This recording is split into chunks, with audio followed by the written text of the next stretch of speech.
Malkajgiri Rachakonda commissioner Sudheer Babu ఆదేశాల మేరకు మల్కాజ్గిరి పోలీసులు ఎస్ఐ శంకర్ ఆధ్వర్యంలో ఈ రోజు మల్కాజ్గిరి చౌరస్తాలో ఆటో డ్రైవర్లకు స్థానికులకు డ్రగ్స్ నివారణ సైబర్ క్రైమ్ తదితర అంశాలపై అవగాహన కార్యక్రమాలు నిర్వహించారు.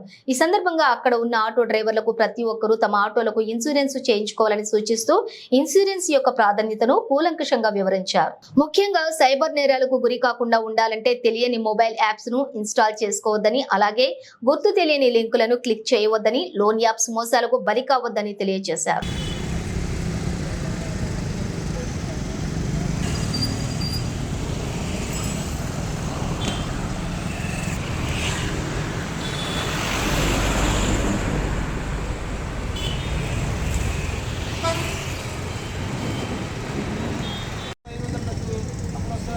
ఏదో ఒక రకంగా 2000 కట్టినా కదా 3000 కట్టినా కదా వస్తుందేమో అని చెప్పి ఇలా కట్టి లోన్ అని చెప్పినా కదా.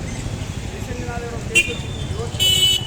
లోన్ ఇస్తాము, ఎలాంటి డాక్యుమెంట్ వెరిఫికేషన్ లేకుండా డైరెక్ట్ చెక్ చేయాలని చెప్పి దగ్గర 74,000 కట్టింది.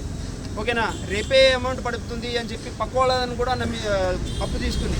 కావాలంటే నాకు పడ్డ తర్వాత మీకు కూడా లోన్ ఇప్పిస్తా అని చెప్పి పక్కింటి వాళ్ళ దగ్గర కూడా 2,000, 3,000, 10,000 అలా తీసుకొని మొత్తం 70 లక్షల రూపాయలు.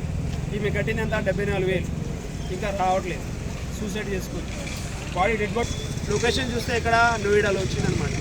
ఓకేనా, వాళ్ళు కూడా ప్రతి లాంగ్వేజ్ నుంచి ఒక్కొక్కరిని రిక్రూట్మెంట్ చేసుకుంటారు. ప్రతి లాంగ్వేజ్ వాళ్ళు ఉంటారు అనమాట. అయితే డబుల్ అవుతుంది అని కూడా కనిపిస్తారు. షేర్ మార్కెట్లో మ్యాక్సిమం ఇప్పుడంతా షేర్ మార్కెట్ నడుస్తుంది.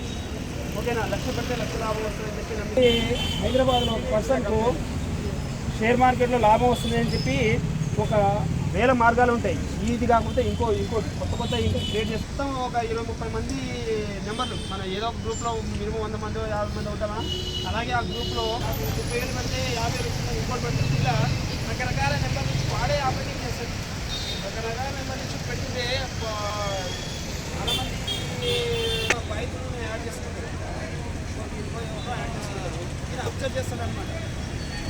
ఇద్దరు 30,000, 50,000 లాభం వచ్చిందంటే 1 లక్ష రూపాయలు పెడితే 40,000 లాభం చూపించారు.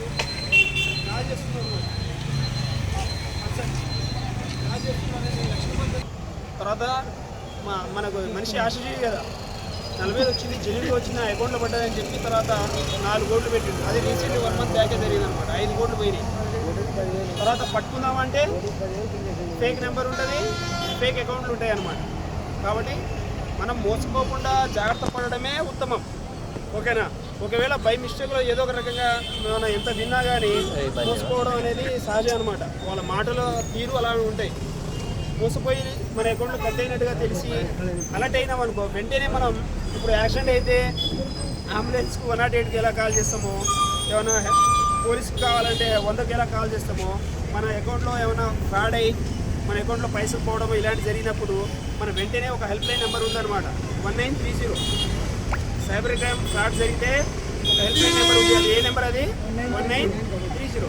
ఆ నెంబర్ కాల్ చేసి మనం ఇమీడియట్గా ఏం జరిగింది, మన అకౌంట్ డీటెయిల్స్ ఇవన్నీ ఇస్తే వాళ్ళ అకౌంట్ ఫ్రీజ్ అవుతుంది. ఎవరిది? మనకు ఫ్రాడ్ చేసిన వాళ్ళకి. ఓకేనా, ఒకవేళ ఆ అకౌంట్ నుంచి వేరే అకౌంట్ పంపించుకున్నాడు అనుకో, వాళ్ళకు దగ్గర 100 అకౌంట్లు ఉంటాయి కదా. ఈ అకౌంట్ నుంచి ఆ అకౌంట్కి, ఆ అకౌంట్ నుంచి ఇంకో అకౌంట్కు ట్రాన్స్ఫర్ చేస్తూనే ఉంటాడు. ఎన్ని అకౌంట్లకు ట్రాన్స్ఫర్ చేసినా అన్ని అకౌంట్లు కూడా ఫ్రీజ్ అవుతాయి. ఓకేనా, ఏది మనం ఎంత తొందరగా కాల్ చేస్తే, లేట్ అయితే వాడు డ్రా చేసుకుంటాడు. ఒకవేళ ఏటీఎంలో డ్రా చేసుకుంటే దొరకరు, కానీ అకౌంట్ పోతే మాత్రం పట్టుకునే ఛాన్స్ ఉంటుంది. అది